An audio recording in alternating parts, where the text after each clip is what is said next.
नमस्कार शेतकरी मित्रांनो, कांदा उत्पादक शेतकरी बांधवांसाठी आताच्या क्षणाची सर्वात महत्त्वाची आणि मोठी बातमी आलेली आहे।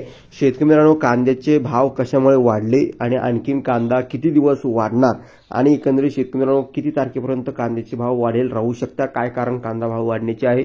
त्याच मित्रांनो, कांदा या ठिकाणी बाजारभाव अभ्यासक विनोद गायके, त्याच मित्रांनो या ठिकाणी बघितलं सूर्यभान शिंदे यांनी काय त्या संदर्भात कांदा भाववाढी संदर्भात म्हटलंय, कशामुळे वाढ होती आहे, सविस्तर संपूर्ण लाईव्ह अपडेट बातमी जाणून घेत आहोत। किंवा शकता अचानक वाढले भाव का, तर बघा अचानक का वाढले भाव, तर बघा बाजारभाव अभ्यासक सूर्यभान शिंदे यांनी सकाळ या वृत्तपत्राशी बोलताना सांगितले की सध्या सर्वत्र कांद्याचे भाव वाढलेले आहे। राज्यभरात असणारी मागणी लक्षात घेता कांद्याचा पुरवठा कमी आहे, त्यामुळे कांद्याचा अचानक भाव वाढला आहे। परंतु त्यातही शेतकऱ्यांकडून घेतलेल्या किमतीपेक्षा व्यापारी अधिक भावाने विक्री करतात।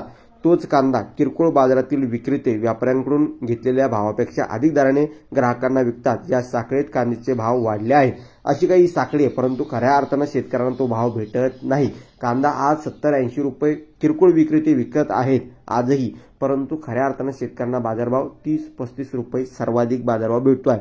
ही साखळी आहे, शेतकऱ्याकडून व्यापारी, व्यापाऱ्याकडून किरकोळ विक्रेते अशी भाववाढ होत चाललेली आहे आणि त्यामुळे नामुष्की या ठिकाणी शेतकऱ्यांची होती आहे। भाववाढ झाली आणि सरकार डायरेक्ट टार्गेट व्यापाऱ्यांना न करता किरकोळ विक्रेत्यांना करता शेतकऱ्यांवर कांद्याचे भाव कमी करण्यासाठी कारस्थान करत आहे। त्या मित्रांनो विनोद गायके किती दिवस कांदा भाववाढ राहू शकते, कशामुळे राहू शकते या संदर्भात यांनी काय म्हटलं आहे बघू शकता।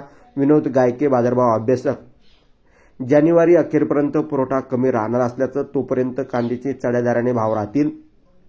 कांद्याची उपलब्धता सर्वत्र आहे, परंतु कमी प्रमाणात असल्याने भाववाढ झालेली आहे। नवीन कांदा बाजारात आल्यानंतर फेब्रुवारीच्या पहिल्या आठवड्यापर्यंत अशी परिस्थिती राहण्याची शक्यता, मार्चमध्ये पुन्हा भाव कमी होण्याची शक्यता विनोद गायके बाजारभाव अभ्यासक यांनी म्हटलं आहे। आता तुमचं वैयक्तिक मत प्रतिक्रिया नक्कीच मला जास्तीत जास्त कांदा उत्पादक शेतकरी बांधवांपर्यंत हा नक्की शेअर करा।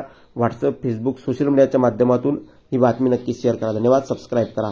भेटूया पुढे, तोपर्यंत महाराष्ट्र धन्यवाद, सबस्क्राईब।